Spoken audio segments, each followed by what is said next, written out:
Hi guys, welcome to another unedited and raw tour.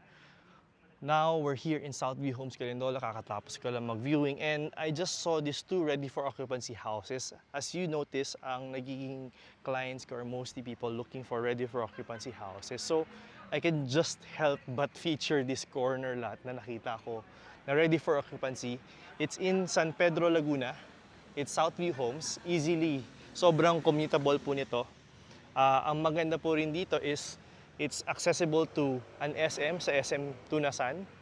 Not Tunasan, SM dito sa may San Pedro. So, ang ganda ng location niya. At the same time, corner lot din siya. So, ang lot area nito is 99 square meters. The floor area of the house is, I think, 71 square meters. As you can see, sobrang luwag ng outdoor space niya. So, I've been looking for something like this na gusto nyo lipatan if you're coming from Metro Manila, tas gusto nyo madali ma-commute, madali ma-access, or malapit sa lahat, well, ito na yung hinahanap nyo. Baka ito yung video na sagot sa mga problema nyo. So, tara, pasukin natin. So, this is 3 bedrooms, 2 toilet and bath. Now, when I was selling mga pre-selling homes dito sa Southview Homes, naalala ko na semi-complete turnover pala siya. So, ibig sabihin, may paint doon sa walls, may ceiling, pero wala siyang tiles. So, ito, rough finish po yung flooring natin. So, kayo na po magpapatiles dyan. So, itong area na to, ito yung designated or suggested natin for your living. And then, itong part na to dito would be the dining and right across will be your kitchen area. So, as you can see, yung kitchen natin, may cabinets na siya sa ibaba.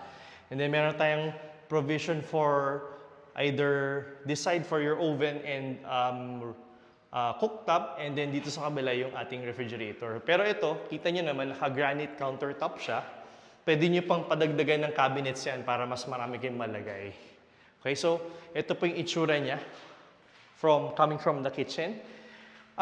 Ako, dissenting size na to. So if you've been looking for a house within the 7 million range, as gusto nyo malapit pa rin kay Metro Manila, or malapit pa rin kayo sa work, pwedeng-pwede na to.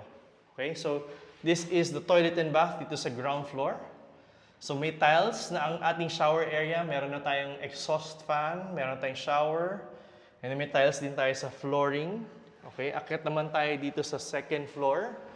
Okay, so dito sa second floor, meron tayong 3 bedrooms. Okay, ang maganda rin dito, ang lalaki ng mga bintanang ginamit. So kaya pansin nyo sa video, maaliwalas siya. So this is the first bedroom, just a good size. Kasya po ang ating semi-double bed. Okay, tamang-tama lang. And then, ito yung hallway natin. Maluwag siya, hindi siya masikip. You don't feel congested. So this is the second bedroom. You have a window there. Alam ko, pwede kayo magbutas dito for your window type aircon. Tapos kasya dito yung, kung isisiksik nyo dun sa pader, single bed, pwede siya. And then, dito din sa second floor is your toilet and bath. Again, meron siyang exhaust, tapos may tiles na yung shower area natin, and then may tiles po tayo dito sa flooring. So, ito naman po yung ating master bedroom.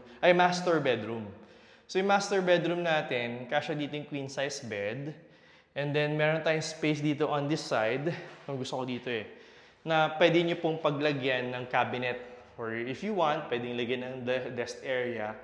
Depende sa gusto nyo. And then, nakaabang na rin po yung butas natin or the butas natin for our window type aircon dito sa ilalim ng bintana. Ang maganda lang kasi ito dito, this is a rear corner lot. So, birang-bira kayo. Ayan, so ito yung ating meron din tayong balcony dito sa ating